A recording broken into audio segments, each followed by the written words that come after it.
இது இனிதுங்க. இன்றைக்கி எங்கள் வீட்டு சமையல் தாங்க. இன்றைக்கி ரொம்ப சிம்பிளான சமையல் தாங்க.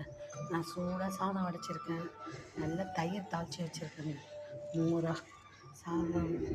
வெயில் வந்துருச்சிங்கன்னா அன்றைக்கி சுரக்காய் பொரியலுங்க, சுரக்காய் கூட்டு அண்டு பொரியல் ரெண்டும் சேர்ந்த மாதிரிங்க. இது கூட்டுக்கு தான் பருப்பு எல்லாமே போட்டு செய்தேன், ஆனால் ட்ரையாக வச்சுட்டேன். ஏன்னா நிறைய கூட்டாக வச்சா கொஞ்சம் தண்ணியாக வச்சா கொஞ்சம் இதாகும்ன்ட்டு கொஞ்சம் ட்ரையாக பண்ணிட்டேன் பொரியலாட்டம். இது சாதத்தில் போட்டு சாப்பிட்டா நல்லாயிருக்கும், மோர் சாதத்துக்கு தொட்டு சாப்பிட்டாலும் சூப்பராக இருக்கும். அப்புறம் மீனுங்க, நேற்று வச்ச மீன் லெஃப்ட் ஓவர் இருந்துச்சுங்க, அதை வறுத்து வச்சுருக்கேன், அதை தொட்டு சாப்பிட வேண்டியது தான். இன்றைக்கி ரொம்ப சிம்பிளாக வேலை முடிஞ்சிச்சுங்க. இதுதாங்க எங்கள் வீட்டு சமையல்.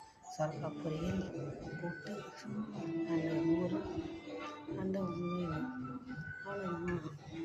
எங்கள் வீட்டில் என்னங்க சமையலை யாருமே சப்ஸ்கிரைப் பண்ண மாட்டேறீங்க, கொஞ்சம் சப்ஸ்கிரைப் பண்ணுங்கள், பாருங்கள், லைக் பண்ணுங்கள்.